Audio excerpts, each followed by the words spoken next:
భావిస్తూ ఉన్నాను. మీరందరూ క్షేమంగా ఉన్నారని తలుస్తూ ఉన్నాను.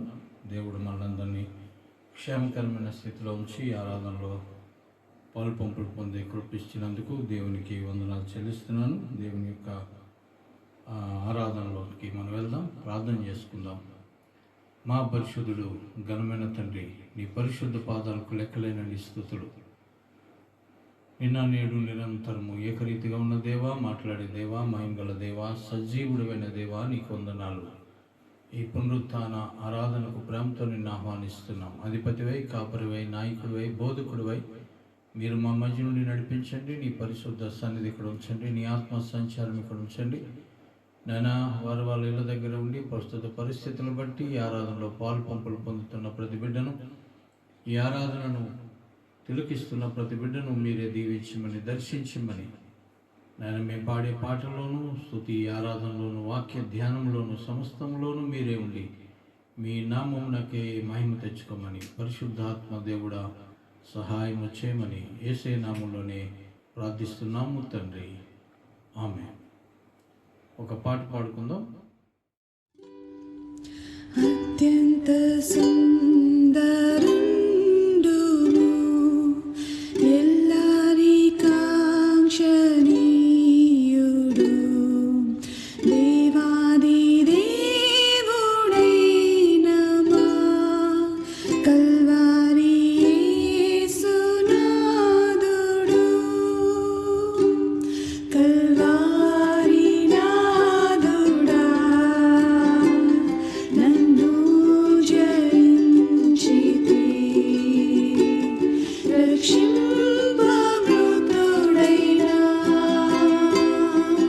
కల్వారి నాథుడా. గాయపడి శ్రమలతో పాప దుఃఖము మోసితివి, సిల్వలో మరణించితివి. దుఃఖ కల్వారి నాథుడా, కల్వారి నాథుడా నన్ను జయించితి, రక్షింపమృతుడైన కల్వారి నాథుడా. శాంతి జీవమునియను ఖైదీల విమోచనమునకై రక్తపూట తెరచితివి. ప్రేమ కల్వారి నాథుడా, కల్వారి నాథుడా నన్ను జయించితి, రక్షింపమృతుడైన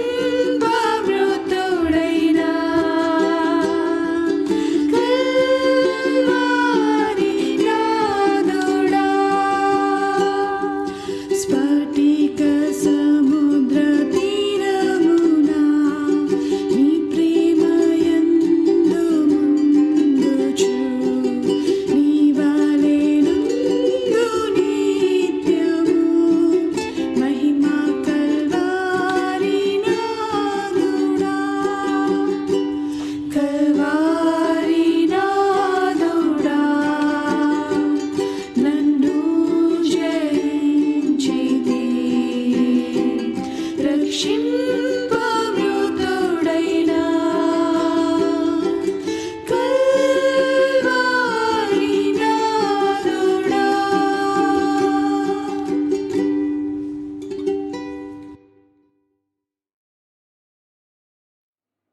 ప్రియులారా, ఆరాధన చేసుకుందాం. ఆరాధన కొరకు దేవుని వాక్యాన్ని చదువుకుందాం. కీర్తన గ్రంథం 54వ కీర్తన చదువుకుందాం. మీ బైబిల్ తెరిచి చూడండి. 54వ కీర్తన, సామ్ నెంబర్ 54. దేవా, నీ నామమును బట్టి నన్ను రక్షింపుము, నీ పరాక్రమమును బట్టి నాకు న్యాయం తీర్చుము. దేవా, నా ప్రార్థన ఆలకింపుము, నా నోటి మాటలు చెవిని పెట్టుము. అన్యులు నా మీదకి లేచి ఉన్నారు, బలాఢ్యులు నా ప్రాణము తీయచూచుచున్నారు. వారు తమ ఎదుట దేవుని ఉంచుకున్న వారు కారు. ఇదిగో దేవుడే నాకు సహాయకుడు, ప్రభువే నా ప్రాణమును ఆదరించువాడు. నా శత్రువుడు చేయి కీడు ఆయన వారి మీదకి రప్పించును. నీ సత్యమును బట్టి వారిని నశింపచేయము. స్వేచ్ఛార్పణులైన బలులు నేను నీకు అర్పించేదను. యెహోవా నీ నామము ఉత్తమము, నేను దానికి కృతజ్ఞతాస్తుతులు చెల్లించుచున్నాను. ఆపదలన్నిటి నుండి ఆయన నన్ను విడిపించి ఉన్నాడు. నా శత్రువుల గతిని చూచి నా కన్ను సంతోషించుచున్నది.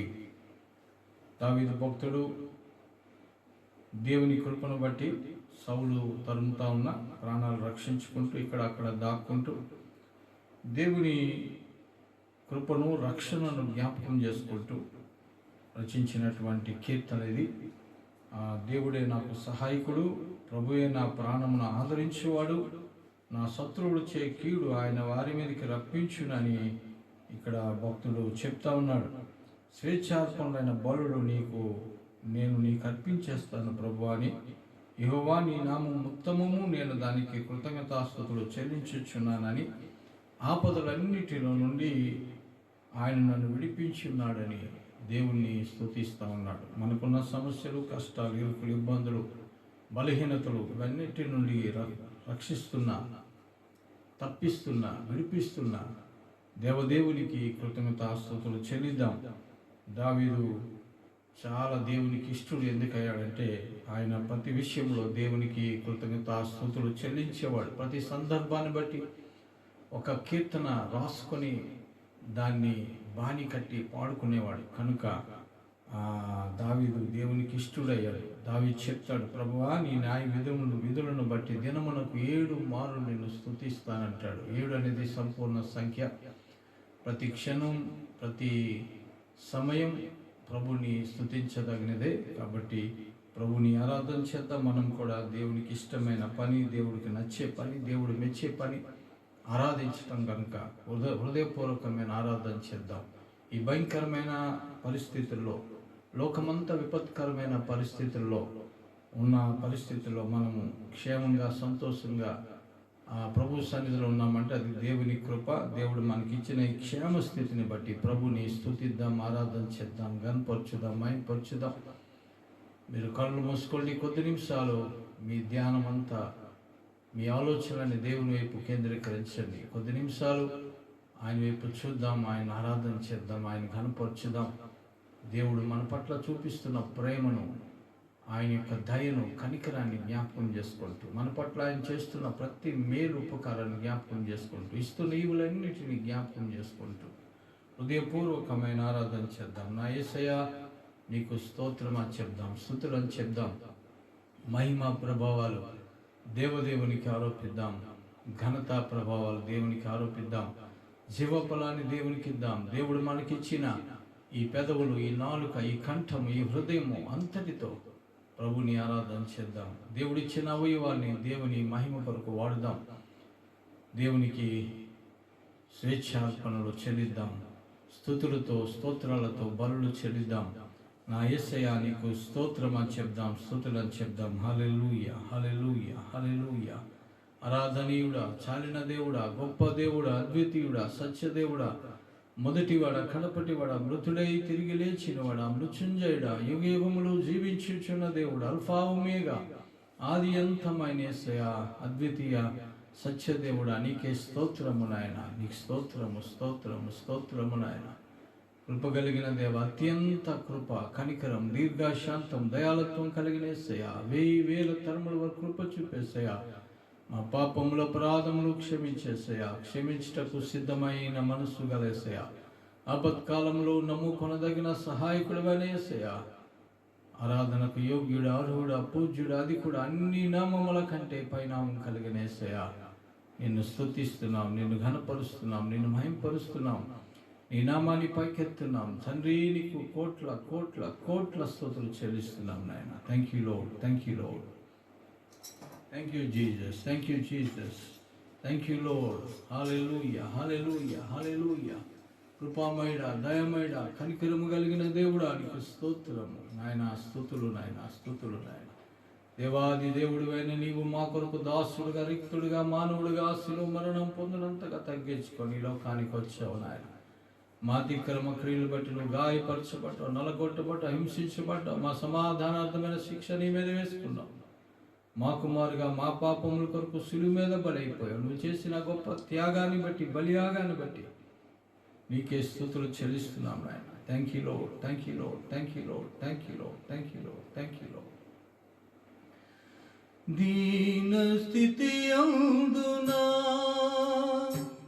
సంపన్న స్థితి అందునా నడచినను ఎగిరినను సంతృప్తి కలిగి యుందునే. దీన స్థితి అందునా సంపన్న స్థితి అందునా నడచినను ఎగిరినను సంతృప్తి కలిగి యుందునే. నిత్యం ఆరాధనకు నారాధన స్తోత్ర బలులు నీకే అర్పించెదయసయ్యా. నిత్యం ఆరాధనకు నారాధన స్తోత్ర బలులు నీకే అర్పించెదయసయ్యా. రాజా జగమెరిగిన నా యేసు రాజా, రాజా జగమెరిగిన నా యేసు రాజా. రాగాలలో అనురాగాలు కురిపించిన మనబంధము, అనుబంధము, మనబంధము, అనుబంధము వివరింపగలరా ఎవరైనను మరి ఏదైనను? విడదీయగలరా ఎవరైనను మరి ఏదైనను? రాజా జగమెరిగిన నా యేసు రాజా, రాజా జగమెరిగిన నా యేసు రాజా. బలహీనతలాయందునా అవమానములాయందునా పడినను కృంగినను నీ కృప కలిగి యుందునే. బలహీనతలాయందునా అవమానములాయందునా పడినను కృంగినను నీ కృప కలిగి యుందునే.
తండ్రి, జగమెరిగిన మా యేసురాజు తండ్రి, నిన్ను స్తుతిస్తున్నాం.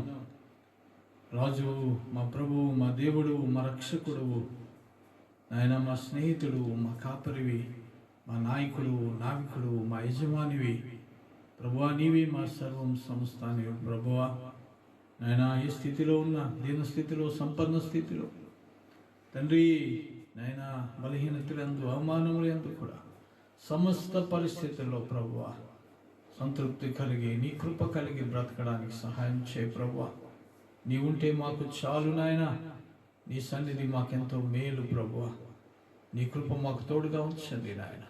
నిన్ను స్తుతిస్తుండగా, నిన్ను ఆరాధిస్తుండగా, నిన్ను ఘనపరుస్తుండగా నీ గొప్ప దీవెనలు, నీ గొప్ప ఆశీర్వాదపు జల్లులు నాయన నీ బిడ్డలమైన మనందరి మీదకి రానివ్వండి. నీ స్వస్థత ప్రభావము, నీ ఊపిరి మాలోనికి పంపించండి నాయన. నీ జీవాన్ని మాలోనికి పంపించండి. పరిశుద్ధాత్మ మీ మీదకి వచ్చినప్పుడు శక్తి నొందెదరన్నావు నాయన. నీ ఆత్మ చేత మమ్మల్ని అభిషేకించి నడిపించండి తండ్రి. నీ కొందనాలు ఆయన నిన్ను స్తుతించినప్పుడు ఎరుకో గోడలు కూలిపోయినట్లుగా నాయనా నీ బిడ్డల జీవితాల్లో ఉన్న ప్రతి ఆటంకము, ప్రతి సమస్య, ప్రతి శోధన, ప్రతి బలహీనత, ప్రతి అనారోగ్యము నజరుడైన యేసు నామములో తొలగి పోవునుగాక. Bless the children O Lord. నీ బిడ్డలందరినీ దీవించండి. జరగబో ఆరాధన అంతట్లో మీరుండి నడిపించండి. మహిమ పొందండి, ఘనత పొందండి. ఈ స్తుతి ఆరాధన నజరుడైన యేసు క్రీస్తు నామమున సమర్పిస్తున్నాము తండ్రి. ఆమేన్, ఆమేన్.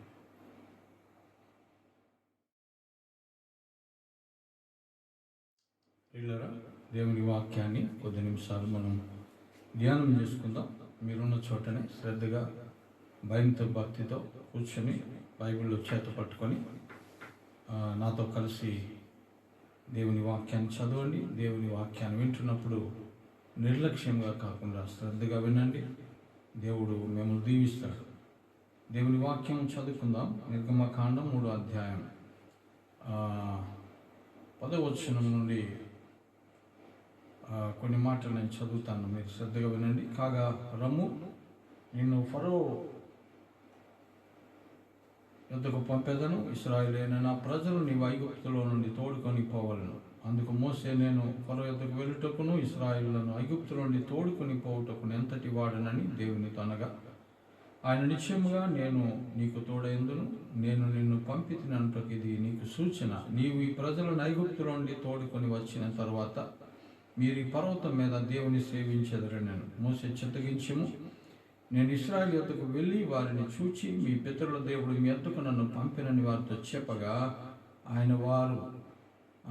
వారు ఆయన పేరేమి అని అడిగిన ఎడల వారితో నేనేమి చెప్పవలనని దేవుణ్ణి అడిగాను. అందుకు దేవుడు, నేను ఉన్నవాడను అనువాడనై ఉన్నానని మోసేతో చెప్పును. మరియు ఆయన ఉండుననువాడు మీ యొద్దకు నన్ను పంపినని నీవు ఇశ్రాయేలుతో చెప్పవలను. మరియు దేవుడు మోసేతో ఇట్లనెను, మీ పితరుల దేవుడని యెహోవా అనగా అబ్రహాము దేవుడు, ఇస్సాకు దేవుడు, యాకోబు దేవుడని యెహోవా మీ యొద్దకు నన్ను పంపినని నీవు ఇశ్రాయేలుతో చెప్పవలను. నిరంతరము నా నామం ఇదే, తరతరములకు ఇది నా జ్ఞాపకార్థక నామము.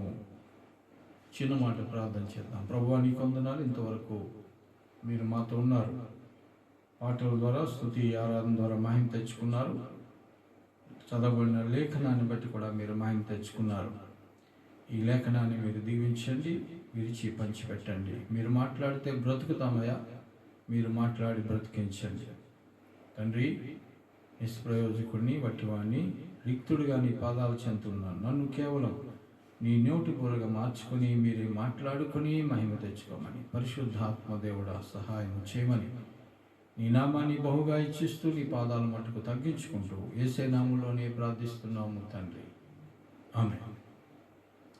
ప్రియులారా, ఇది చాలాసార్లు మనం ధ్యానం చేస్తాం. మరొకసారి ఇది జ్ఞాపకం చేయాలని దేవుని ఆత్మచేత ప్రేరేపించబడి ప్రస్తుత పరిస్థితుల్లో మనకి అవసరమైన దేవుని మాటలు మీకు అందించాలని దేవుని చేత ప్రేరేపించబడ్డాను కనుక ఈ మాటలు కొద్ది నిమిషాలు మనం ధ్యానం చేసుకుందాం. శ్రద్ధగా వినండి. దేవుడు మోసేకు దర్శనమిచ్చి ఇశ్రాయేలు విడిపించడానికి మోసేను ప్రేరేపిస్తూ, ప్రోత్సహిస్తూ పంపిస్తున్నటువంటి సందర్భాన్ని మనము చదువుకున్నాం. దేవుడు మోసేకు మండుతున్న పొదలో దర్శనమిచ్చాడు. అవన్నీ మనం ధ్యానించడానికి సమయం లేదు. కానీ దేవుడు ఒక మాట చెప్తాడు 7వ వచనంలో, యెహోవా ఇట్లనెను, నేను ఐగుప్తులోనున్న నా ప్రజల బాధను నిశ్చయముగా చూచితిని. దేవుడు అంటున్నాడు, తన ప్రజలు, ఇశ్రాయేలు ప్రజలు, తన ప్రజలు, దేవుని చేత ఎన్నుకోబడ్డవారు, అబ్రహాము యొక్క సంతానం, ఇశ్రాయేలు ప్రజలు, వారు నా ప్రజలు అని దేవుడు చెప్తా ఉన్నాడు. వారి బాధను నిశ్చయముగా చూసి, మామూలు కాదు, నిశ్చయముగా చూశారు. అంటే ఇశ్రాయేలు ప్రజలు పడుతున్న బాధను దేవుడు నిశ్చయముగా చూశాడట. ఈ మాటలో మనకేమర్థమవుతుందంటే, దేవుని బిడ్డలు, దేవుని ప్రజలు ఎక్కడున్నా, ఏ ప్రాంతంలో ఉన్నా, ఐగుప్తు దేశంలో ఉన్నా, ఇశ్రాయేలు దేశంలో ఉన్నా, కనాన్లో ఉన్నా, ఎడారిలో ఉన్నా, దేవుడు చూచే దేవుడు, చూస్తున్న దేవుడు. కాబట్టి వాళ్ళ బాధలు చూసే దేవుడు, వారి కష్టాలు చూసే దేవుడు అని మనకి ఇక్కడ అర్థమవుతా ఉంది.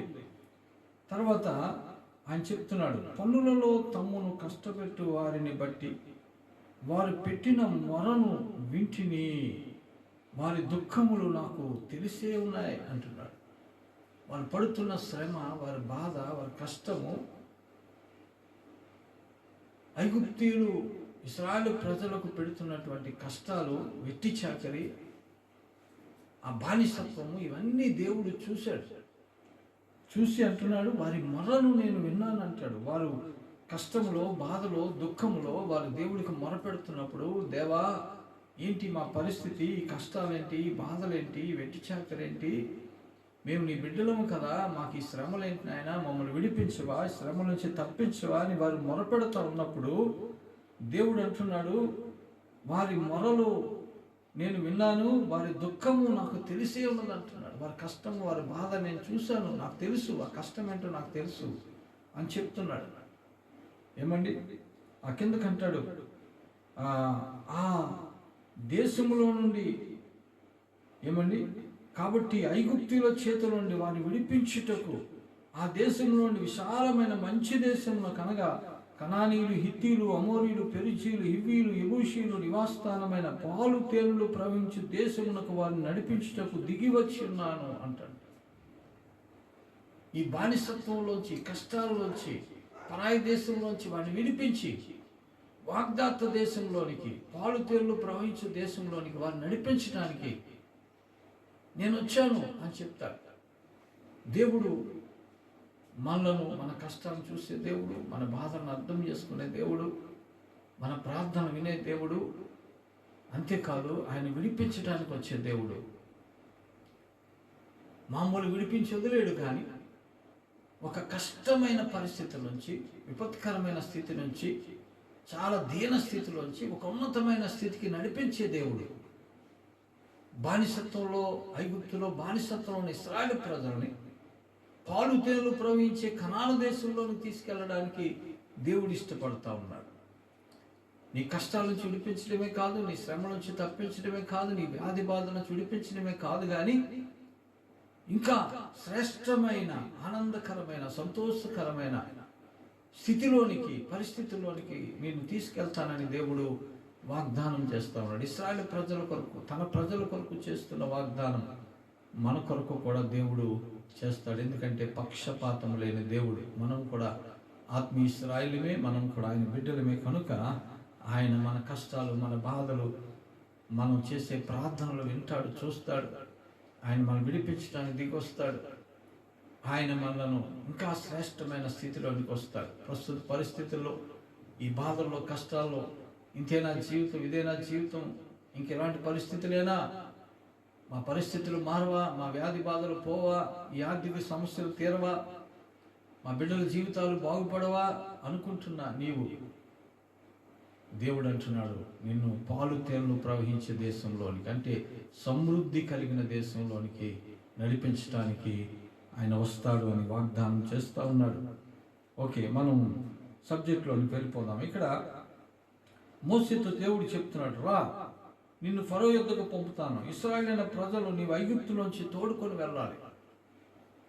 నేను దిగి వస్తాను, కానీ నేను వాళ్ళు విడిపించడానికి వచ్చాను, కానీ నా పక్షాన పనిచేయడానికి నువ్వు కావాలి. నా పక్షాన నువ్వు వెళ్ళి ఇశ్రాయేలు ప్రజలను విడిపించాలి, ఫరోతో నువ్వు మాట్లాడాలి, నా ప్రజలను ఈ ఐగుప్తు దేశంలోంచి కనాను దేశంలోనికి నడిపించాలి అని మోసేతో చెప్తా ఉన్నాడు.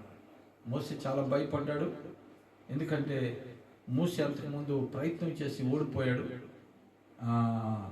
ఏమి సాధించలేకపోయాడు. కనుక మోసే అంటున్నాడు, అందుకు మోసే, నేను ఫరో యొద్దకు వెళ్ళుటకు ఇశ్రాయేలును ఐగుప్తులోని తోడుకొని పోవుటకు ఎంతటి వాడను, who I am, how capable I am, నేను ఏ పాటి వాడను, నేను ఎంతటి వాడను, నా వల్ల ఇది అవుతుందా? ఐగుప్తు రాజును ఎదిరించి, ఐగుప్తు దేశాన్ని ఎదిరించి ఇశ్రాయేలు ప్రజలు విడిపించి తీసుకెళ్ళిపోవడానికి నా వల్ల అవుతుందా? నేనే పాటి వాడిని ప్రభువా, అసలు నేను ఎవరిని, నా వల్ల ఇది అవ్వదు. నేను ఒకసారి ప్రయత్నం చేసి చేయలేకపోయాను, అందుకే అన్ని వదిలేసి వచ్చేసాను ఇక్కడికి. ఇప్పుడు నేను ముసలివాడిని అయిపోయాను, 80 సంవత్సరాలు దాటిపోయాయి, నాకున్న విద్యలన్నీ మర్చిపోయాను, నాకున్న టాక్టిక్స్లన్నీ అంటే మాట్లాడే ఆ పరిణితి అంతా మర్చిపోయాను. నేను నోటి మాంద్యం వచ్చేసింది నాకు. 40 సంవత్సరాలు గొర్రెలు కాసుకొని ఈ ఎడారిలో తిరుగుతూ, పశువుల మధ్య తిరుగుతూ అన్నీ మర్చిపోయాను, ముసలివాడిని అయిపోయాను, నా శక్తి, నా జ్ఞానం అంతా పోయింది. ఇప్పుడు నేనేమి చేయలేను, కాబట్టి నేనే పాటివాడు, నేను ఎంతటి వాడు. దేవుడు చెప్తా ఉన్నాడు, మోసేతో అంటున్నాడు, చూడండి ఒక మాట అంటున్నాడు, ఆయన నిశ్చయముగా నేను నీకు తోడైయుందును అంటున్నాడు. నిశ్చయముగా నేను నీకు తోడై ఉంటాను. ఓకే, నువ్వు ముసలివాడు అయిపోయావు, నీ శక్తి అంతా హరించిపోయి ఉండొచ్చు, నీ జ్ఞానం అంతా పోయి ఉండొచ్చు, నీకున్న వాక్శక్తి అంతా పోయి ఉండొచ్చు, నువ్వెందుకు పనికి రాకపోవచ్చు, నువ్వేమి చేయలేకపోవచ్చు ఇప్పుడు, కానీ నేను నిన్ను, ఆయన అంటున్నాడు, నిశ్చయముగా నేను నీకు తోడై ఉందును అంటున్నాడు. నిశ్చయముగా నేను నీకు తోడై ఉంటాను కాబట్టి నువ్వు చేయగలవు. నేను నిన్ను పంపిస్తున్నాను కాబట్టి నువ్వు చేయగలవు. నేను అపాయింట్ చేశాను కాబట్టి నువ్వు చేయగలవు అని చెప్తా ఉన్నాడు. దేవుడు యేసు ప్రభు కూడా తన శిష్యులను ఎవరిని ఎన్నుకున్నాడంటే చాలా పామరులను ఎన్నుకున్నాడు. మనం అపోస్తల కార్యాలు 4వ అధ్యాయంలో చూస్తే ఏంటి వీళ్ళ ధైర్యం, ఏంటి వీళ్ళు చేస్తున్న క్రియలేంటి, పుట్టి కుంటోడు నడిపేయడం ఏంటి, లేవనెత్తేయడం ఏంటి, నడిపించేయడం ఏంటి, అసలు ఎవరు వీళ్ళు బ్యాక్గ్రౌండ్ ఏంటి అంటే వాళ్ళు విద్య లేని పామరులు అని రాయబడింది. వాళ్ళు విద్య లేని పామరులు. వాళ్ళకున్న ఒకే ఒక క్వాలిఫికేషన్ ఏంటంటే వారు యేసుతో కూడా ఉన్నవారు. అదొక్కటే వారి క్వాలిఫికేషన్. వారు యేసుతో ఉన్నారు, యేసై పిలుచుకున్నాడు వారిని, యేసై వారిని పంపిస్తూ ఉన్నాడు. కాబట్టి వారు పామరులైనా విద్య లేకపోయినా వారు అద్భుతాలు చేయడం మొదలు పెట్టారు. మోసే అనుకుంటున్నాడు, నేను పనికిరానోడిని, అంతా అయిపోయింది, నాకు ఇప్పుడు ఏమీ లేదంటే దేవుడు అంటాడు, నేను నిన్ను పంపిస్తున్నాను కాబట్టి నువ్వు పనికొస్తావు, నేను నీకు తోడై ఉంటాను కాబట్టి ఈ పని నువ్వు చేయగలవు అని చెప్తా ఉన్నాడు. ఏమండి, కొరింథీ పత్రికలో ఒక మాట ఉంటుంది చూడండి, 1వ అధ్యాయం 26వ వచనంలో, మనందరికీ తెలిసిందే. 1 కొరింథీ చూడండి ఒకసారి, 1వ అధ్యాయము 26వ వచనం నుంచి చదివితే, సహోదరులారా, మిమ్మల్ని పిలిచిన పిలుపుని చూడండి, మీలో లోకరీతిని జ్ఞానులైన గనులైన గొప్ప వంశంలో వారిని అనేకులు పిలవబడలేదు, కానీ ఏ శరీరయు దేవుని ఎదుట అసహ్యింపకుండానట్లు జ్ఞానులను సిగ్గుపరచుటకు లోకములో నుండి వెర్రి వారిని దేవుడు ఏర్పరచుకున్నాడు. బలవంతులైన వారిని సిగ్గుపరచుటకు లోకములో బలహీనులైన వారిని దేవుడు ఏర్పరచుకున్నాడు. ఎన్నికైన వారిని వ్యర్థం చేయటకు లోకంలో నీచులైన వారిని, తృణీకరింపబడిన వారిని, ఎన్నికలేని వారిని దేవుడు ఏర్పరచుకొని ఉన్నాడు. అయితే ఆయన మూలముగా మీరు క్రీస్తు యేసునందున్నారు. క్రీస్తు యేసునందున్నారు. జ్ఞానులను సిగ్గుపరచడానికి వెర్రివారిని, బలవంతులు సిగ్గుపరచడానికి బలహీనులను. ఏమండి, దేవుడు ఎన్నిక లేని వారి నీచులను, బలహీనులను దేవుడు ఎన్నుకున్నట్టుగా మనం చూస్తాం. వాళ్ళకున్న ఒకే క్వాలిఫికేషన్ ఏంటంటే ఆయన మూలముగా మీరు క్రీస్తు యేసునందున్నారు అని చెప్తున్నాడు. పౌలు తన గురించి ఇంట్రడ్యూస్ చేసుకుంటూ అంటాడు, నేను దోషకుడును, హింసకుడును, హానికరుడునైన నన్ను దేవుడు నమ్మకమైన వానిగా ఎంచాడు అంటాడు. ఆయన క్వాలిఫికేషన్ ఏంటంటే నీచుడు, దుర్మార్గుడు, ఏమండి, పనికిరాని వాడు. కానీ దేవుడు ఆయన్ని ఎన్నుకున్న తర్వాత ఆయన అంటున్నాడు, నన్ను బలపరచువాని అంది నేను సమస్తము చేయగలను అంటున్నాడు. పౌలును వాడుకున్న దేవుడు మనల్ని కూడా వాడుకుంటాడు. పేతురు, యోహానులు పామరులైన వారిని వాడుకున్న దేవుడు మనల్ని కూడా వాడుకుంటాడు. మనం ఎవరమో కాదు, మనకి ఏ క్వాలిఫికేషన్ ఉండకపోవచ్చు, ఏ ఎబిలిటీస్ ఉండకపోవచ్చు, బ్యాక్గ్రౌండ్ ఉండకపోవచ్చు, బలవంతులు, ధనవంతులు, జ్ఞానవంతులు కాకపోవచ్చు. కానీ దేవుడు పిలిస్తే, దేవుడు తోడై ఉంటే సమస్తము చేయగలం. కాబట్టి మోసే అంటున్నాడు, నేను ఎంతటి వాడిని అంటే దేవుడు అంటున్నాడు, నేను నీకు తోడై ఉంటాను, నేను నిన్ను పంపుతున్నాను, కాబట్టి నువ్వు చేయగలవు అంటున్నాడు.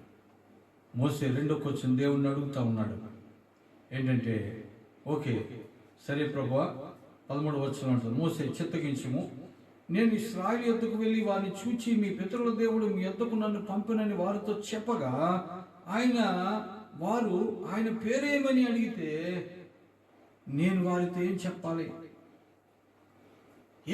ప్రభువా?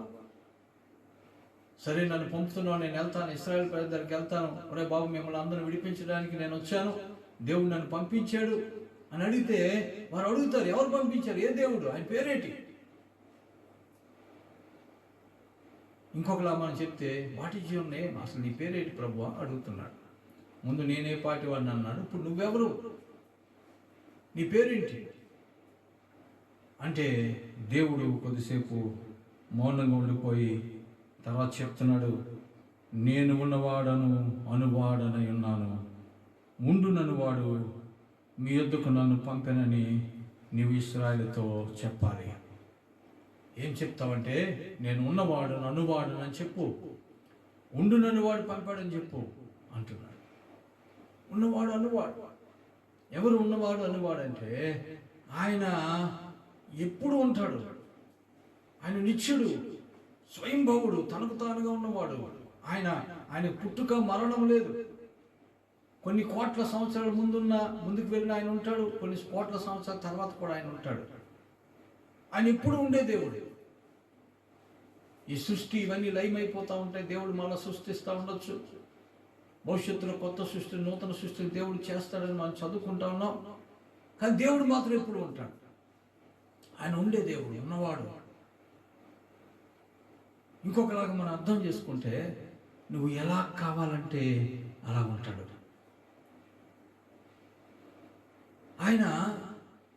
ఆయన చాలామంది చాలా రకాలుగా పిలిచారు. అబ్రహాం యెహోవా ఈరే అన్నాడు, ఏమండి, హాగరు ఎల్రోయి అంది, నన్ను చూస్తున్న దేవుడు అంది. కొండ మీద దేవుడు చూసుకుంటాడు, మనకు కావలసిన ఆయన అనుగ్రహిస్తాడు. కాబట్టి యెహోవా ఈరే అన్నాడు.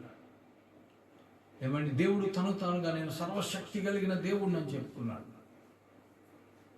స్వస్థపరచు దేవుడు అని నేనే అన్నాడు. ఏమండి, ఆయనకి చాలామంది రఫా, యెహోవా రఫా అని పేరు పెట్టారు. ఎల్ షడాయ్ అన్నారు, సర్వశక్తిమంతుడు అన్నారు. ఏమండి, omnipotent, omnipresent, omni sight, ఆయన సర్వజ్ఞాని, అన్ని చోట్ల ఉండే దేవుడు. అసాధ్యమైనది లేదు ఆయనకేమీ లేదు.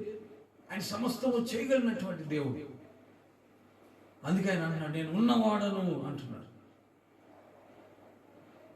నువ్వు ఏ రకంగా దేవుడు సహాయం చేయాలనుకుంటే దేవుడు ఆ రకంగా మౌల్డ్ అయిపోతాడు.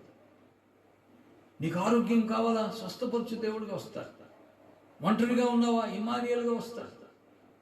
నీ పక్షాన పోరాడేవాడు కావాలా, నిశ్చీగా వస్తాడు. శాంతి లేదా సొలొమోనుగా వస్తాడు. ఏమండి,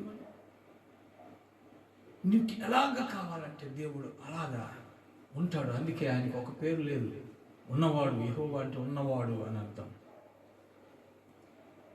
ఉన్నవాడు నీ దగ్గరికి పంపాడని చెప్పు అంటున్నాడు. ఇంకొక మాట ఏం చెప్తున్నాడు అంటే, కిందకు వచ్చేసరికి ఆయన అంటున్నాడు, నేను అబ్రహాము దేవుడను, ఇస్సాకు దేవుడను, యాకోబు దేవుడు, ఏమండి, యాకోబు దేవుడినైనా అయి ఉన్నాను, యెహోవా మీ యొద్దకు నన్ను పంపినని చెప్పు. అబ్రహాము దేవుడు, ఇస్సాకు దేవుడు, యాకోబు దేవుడైన వాడు మీ యొద్దకు నన్ను పంపాడని చెప్పు. మీ పితరుల దేవుడు నేను, అబ్రహాము దేవుడిని, ఇస్సాకు దేవుడు. నన్ను మనుషుల పేరుతో కలిపి తన పేరు కలుపుకొని పిలువబడ్డానికి ఆయన ఇష్టపడ్డాడు. ఇంకొక మాటలో చెప్పాలంటే, ఎక్కడో బొమ్మలను అమ్ముకుంటున్న వాడిని, సంతానం లేక నిస్సారంగా బ్రతుకుతున్న వ్యక్తిని నేను పిలిచి అతన్ని గొప్ప సంతానంగా, గొప్ప వంశముగా చేశాను. అబ్రహాముగా మార్చింది నేనే, అబ్రహామును దీవించింది నేనే, అబ్రహాము కుటుంబాన్ని విస్తరింపజేసింది నేనే, ఇస్సాకును దీవించి ఆశీర్వదించింది నేనే. మోసగాడైన యాకోబును పిలిచి ఇశ్రాయేలుగా మార్చింది నేనే. మోసగాడిని దేవుని రాజకుమారుడుగా మార్చింది నేనే. పోరాడి గెలిచేవాడిగా చేసింది నేనే. అందుకే వాళ్ళ పేరుతో పిలుచుకుంటున్నాడు. దేవుడు ఇష్టపడుతున్నాడు. ఏమండి, ఎవరు మనం ఆరాధించే దేవుడు? ఎవరు? యేసయ్య. ఎవరు? ఒకరోజు యేసయ్య పిలిచాడు తన శిష్యులను పిలిచి, వీళ్ళందరూ నా గురించి ఏం చెప్పుకుంటున్నారు అంటే, ఒకడు అంటున్నారు మోసే అంటున్నారు, ఒకడు ఏలియా అంటున్నారు, ఒకడు ప్రవక్త అంటున్నారు, ఏదేదో అంటున్నారు. ప్రభా, సరే వాళ్ళందరి సంగతి వదిలేండి, మీరేమనుకుంటున్నారు? నా గురించి మీరేమనుకుంటున్నారు?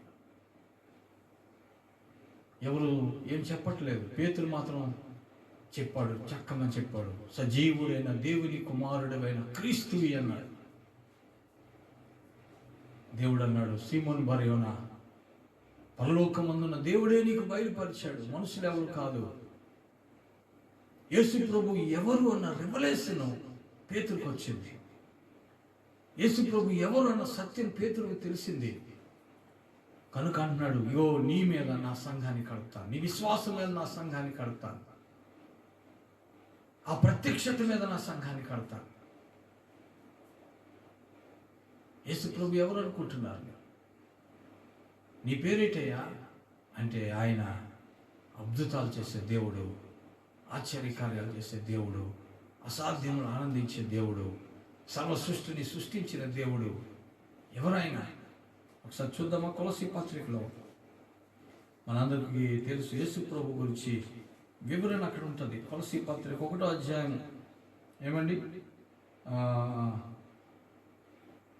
15వ వచనం చదివితే, ఆయన అదృశ్య దేవుని స్వరూపు అయి సర్వ సృష్టికి ఆది సంభూతుడై ఉన్నాడు. ఎలయనగా ఆకాశమందున్నవి, భూమి యందున్నవి, దృశ్యమైనవి కానీ అదృశ్యమైనవి కానీ, అవి సింహాసనములైన, ప్రభుత్వములైన, ప్రధానులైన, అధికారములైన సర్వమును ఆయన యందు సృజించబడెను.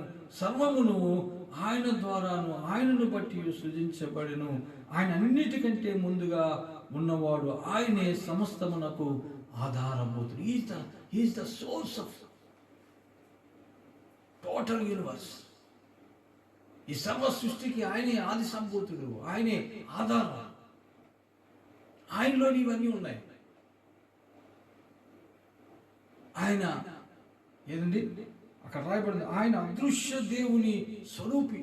దేవుణ్ణి ఎవరు చూడలేదు, కానీ ఆ దేవుడు ఎలాంటి వాడు అనేది యేసు ప్రభు తన జీవితం ద్వారా చూపించాడు, తన క్రియల ద్వారా కనపరిచాడు. దేవుడు ఎంత ప్రేమమయుడు, ఎన్ని అద్భుతాలు చేస్తాడో యేసు ప్రభు తెలియజేశాడు. ఆయన ఈ లోకానికి వచ్చి ఏమండి, దృశ్యమైనవి అదృశ్యమైనవి అవన్నీ సింహాసనాలు, ప్రభుత్వాలు, ప్రధానులు, అధికారములు ఆయన అందే సృజించబడ్డాయి. సర్వమును ఆయన ద్వారా, ఆయనను బట్టి సృజించబడ్డాయి. అన్నిటికీ ఆయనే ఆధారం. మనం పూజిస్తున్న దేవుడు సామాన్యుడు కాదు. ఏదో జ్వరం బాగు చేస్తాడు, జబ్బు బాగు చేస్తాడు, ఉద్యోగం ఇస్తాడు కాదు. ఆయనే సృష్టికర్త. ఆయన ఎవరో మనకు తెలిసిపోతే మన జీవితం ఇలా ఉండదు. ఆయన గురించిన రెవల్యూషన్ ప్రత్యక్షత నీకు వస్తే నీ ఆలోచనలో మార్పు వస్తుంది, నీ విశ్వాసంలో మార్పు వస్తుంది, నీ గతి మారిపోద్ది, నీ పరిస్థితులు మారిపోతాయి. కనుక ఎవరయ్యా నీ పేరేంటంటే ఆయన చెప్తున్నాడు, నేను ఉన్నవాడను, అనువాడను, అబ్రాహాము దేవుడను, ఇస్సాకు దేవుడను, యాకోబు దేవుడను, నేను పంపించానని చెప్పయ్యా అంటున్నాడు. ఓకే, మోసేకి దేవుడు ఎవరో అర్థమైపోయింది. ఇప్పుడు తనకున్న సమస్య గురించి మాట్లాడుతూ ఉన్నాడు. ఏమండి, మనం 4వ అధ్యాయానికి వచ్చేసరికి మోసే ఇంకా నేనెవరంటే దేవుడు చెప్పాడు, నువ్వెవరంటే దేవుడు చెప్పాడు, ఇంకా ఎవరి దగ్గరికి వెళ్తున్నాడు వారి గురించి అడుగుతున్నాడు. చూడండి 4వ అధ్యాయం 1వ వచనం, అందుకు మోసే చిత్తగించుము, వారు నన్ను నమ్మరు, నా మాట వినరు, యెహోవా నీకు ప్రత్యక్షము కాలేదందురు అని ఉత్తరం ఇయ్యగా. ప్రభువా వీరి దగ్గర పంపిస్తున్నావు, ఓకే నేను పనికొస్తాను, నువ్వు అంటున్నావు, సరే నేను వెళ్తాను, నువ్వు గొప్ప దేవుడుగా నాకు అర్థమైపోయింది, నువ్వు గొప్ప ఆశ్చర్య కార్యాలు చేస్తావని నాకు అర్థమైపోయింది, కాబట్టి నేను వెళ్ళి చెప్తాను, మన పితరుల దేవుడు పంపించాడని చెప్తాను, బాగానే ఉంది. కానీ వారు నమ్మరు, ఈ ప్రజలు నమ్మరు. ప్రభువా దేవుడు నీకు ప్రత్యక్షం అవడం ఏంటయ్యా అంటారు, ఏదో అబద్ధాలు ఆడుతున్నావు అంటారు. వాళ్ళతో ఎలా డీల్ చేయాలి? ఈ లోకంలో చాలా విషయాలతో మనం పోరాడవలసి వస్తుంది, చాలా విషయాలు డీల్ చేయాల్సి వస్తుంది. అనేక సమస్యలు వస్తాయి, వ్యాధులు వస్తాయి, బాధలు వస్తాయి, కష్టాలు వస్తాయి. ఈ లోకంలో ఉన్న ప్రజలతో విరోధభావం వస్తుంది, బంధువులతో, స్నేహితులతో మనం డీల్ చేయవలసిన పరిస్థితులు వస్తాయి. ఇలాంటి పరిస్థితుల్లో ఏమండి, ఎలాగ వారిని అధిగమించాలి, ఎలాగ వారిని ఒప్పించాలి, ఈ సమస్యలు ఎలాగ అధిగమించాలి, ఈ వ్యాధుల నుంచి ఎలాగ అధిగమించాలి, ఆర్థికపరమైన ఇబ్బందుల నుంచి ఎలాగ అధిగమించాలి, నేను ఎలా డీల్ చేయాలి ప్రభా ఈ విషయాల్లో, ఈ లోకంలో నేను ఎలా ముందుకు వెళ్ళాలి, అందరూ ఒప్పిస్తూ మెప్పిస్తూ అందరినీ జయిస్తూ ఈ సమస్యలని జయిస్తూ ఎలా ముందుకు వెళ్ళాలి. నేను వాళ్ళు ఒప్పించలేను, ఈ సమస్యలు నేను తీర్చలేను, ఈ కష్టాలు నేను గట్టెక్కలేను, వాళ్ళని నమ్మరు ప్రభువా అంటే దేవుడు అంటున్నాడు. ఏమండి, దేవుడు ఏం సమాధానం చెప్పలేదు, కానీ నీ చేతులు ఏముంది అన్నాడు. ఆయన కర్ర అన్నాడు, అయితే దాన్ని కిందన పడే అన్నాడు. అది నేల మీద పడగానే పాము అయిపోయింది. మోసే దాన్ని చూసి భయపడ్డాడు, దూరంగా పారిపోయాడు. ఏమండి, అది కర్ర ఆయన చేతిలో ఉన్నది, కానీ ఎప్పుడైతే పాము అయిందో భయపడిపోయి పారిపోయాడు. దేవుడు అన్నాడు, భయపడవద్దు, మళ్ళా పట్టుకో, దాన్ని తోకను పట్టుకో అన్నాడు. తోక పట్టుకోగానే మళ్ళీ కర్ర అయిపోయాడు. అసలు మోసే ఏమడిగాడు, దేవుడు ఏం చెప్తున్నాడు? ఇశ్రాయేలు ప్రజలు నన్ను నమ్మరు, నన్ను అక్కడ పంపిస్తున్న ఐగుప్తు దేశంలో నన్ను ఎవరు నమ్మరు, నేనేమి అక్కడ చేయలేను, ఆ పరిస్థితి నేను గట్టెక్కలేను అని అడిగితే దేవుడు అంటున్నాడు, కర్ర గురించి చెప్తున్నాడు. ఏం చెప్పాలనుకుంటున్నాడు దేవుడు? నువ్వు అనవసరంగా అన్నిటికి భయపడుతున్నావయ్యా, వాళ్ళు ఏమి నేను చేయలేరు, నిన్నేమి చేయలేరు వారు. ఈ కర్రలో జీవం ఉందా? ఎప్పుడో కొట్టబడి ఎండిపోయి నీ చేతిలోకి వచ్చింది, అది అందులో జీవం ఏమి లేదు.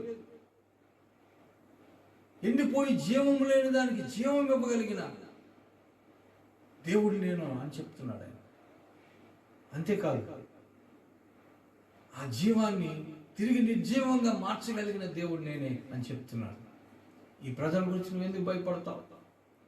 అసలు మానవులకి జీవం ఇచ్చేవాడు నేనే, జీవం తీసుకునేవాడు నేనే. జీవ మరణములు నా వశంలో ఉన్నాయి. అవసరమైతే కర్రను పాముగా చేయగలను, పాముని కర్రగా చేయగలను. నీ ద్వారా నేను ఏ అద్భుతాలైనా చేయగలను. కాబట్టి దేనికి నువ్వు భయపడవద్దు,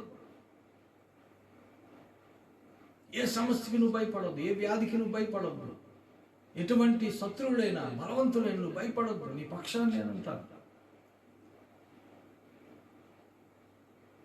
ఇలాంటి కార్యాలు నువ్వు ఎప్పుడైతే చేయడం మొదలు పెడతావో వాళ్ళు నేను నిన్ను పంపానని నమ్ముతారు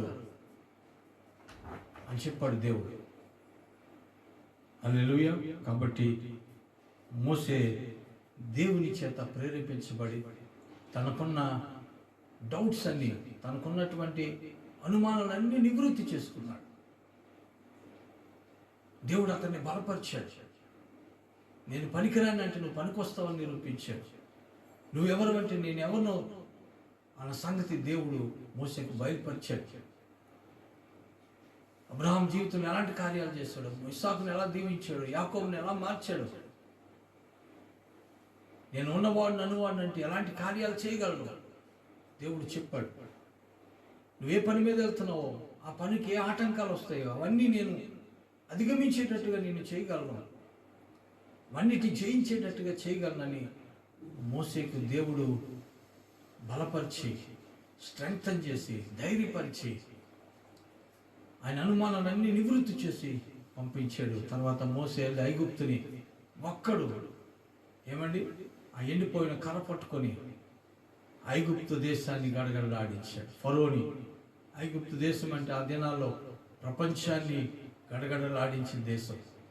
జ్ఞానంలో, శక్తిలో, సామర్థ్యంలో చాలా బలమైన దేశం. అటువంటి గొప్ప దేశాన్ని ఒక్కడు వెళ్ళి అనేకమైన సూచక్రియలు చేసి వాళ్ళందరినీ గడగడలాడించి ఇశ్రాయేలు ప్రజలు విడిపించి కనాను దేశంలోనికి నడిపించగలిగాడు.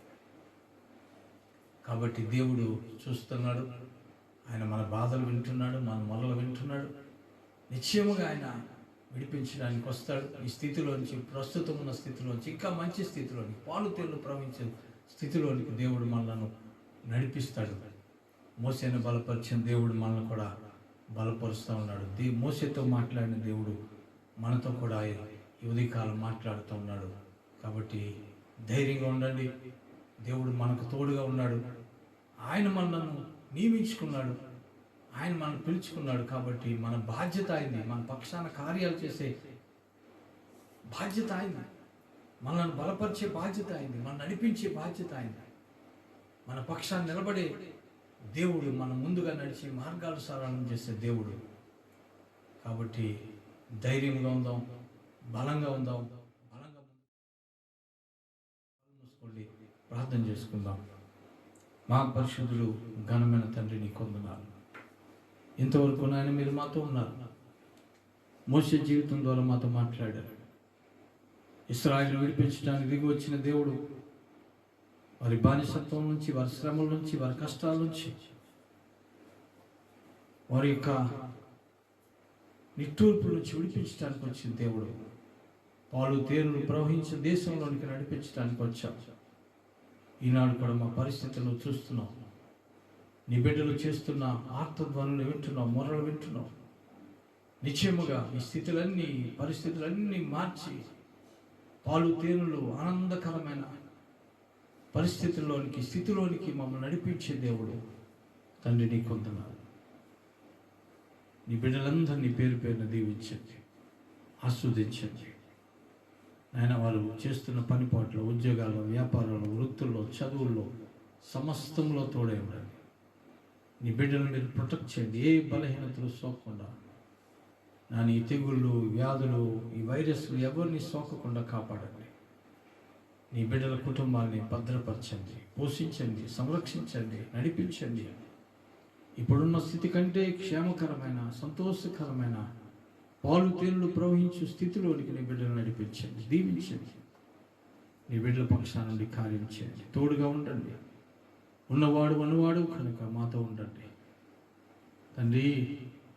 అబ్రహాము దేవుడుగా, ఇస్సాకు దేవుడుగా, యాకోబు దేవుడుగా పిలువబడడానికి ఇష్టపడ్డావు కనుక మా దేవుడిగా కూడా ఉండడానికి నాయన మీరు ఇష్టపడి మమ్మల్ని నడిపించండి. నాయనా, నువ్వు సిగ్గుపడనక్కరలేని జీవితాలు మాకు ప్రసాదించండి, నెమ్మదిచ్చి నడిపించండి. మరొక పునరుత్థానం ముందు తిరిగి నీ పాదాల దగ్గరకు వచ్చి నిన్ను స్తుతించే వరకు, ఆరాధించే వరకు నీ కృప మా అందరికీ తోడుగా ఉంచండి. పరిస్థితులన్నీ మార్చండి. ఈ తెగులు, ఈ వైరస్ నుంచి ఈ లోకాన్ని విడిపించి నాయనా సామాన్య స్థితి తిరిగి కలుగు చేసి మేము ఎప్పట్లా స్వేచ్ఛగా ఆరాధించుకోవడానికి, స్వేచ్ఛగా ఊపిరి తీసుకోవడానికి, ప్రేమతో పలకరించుకోవడానికి మీరు సహాయం చేయండి. దీవించి పంపించండి. మహిమ, ఘనత, ప్రభావాలు మీరొక్కరే పొందండి. నజరేయుడైన యేసుక్రీస్తు నామమున మిక్కిలి వినయంతో ఈ ప్రార్థన విన్నవించి వేడుకొంచున్నాము తండ్రి. ఆమేన్. పరమ తండ్రి అయిన దేవుని ప్రేమ, ప్రభువు రక్షకుడైన యేసయ్య కృపా కటాక్షములు, పరిశుద్ధాత్మను నిత్య అన్యోన్య సహవాసము, నడిపింపు, ఆదరణ, స్వస్థత, నెమ్మది ఈ స్వరం వింటున్న ప్రతి బిడ్డకు సంఘమంతటికి తోడై ఉండి సదా సర్వ సత్యంలోనికి నడిపించునుగాక. ఆమేన్. ఆమేన్. ఆమేన్. God bless you all. Praise the lord.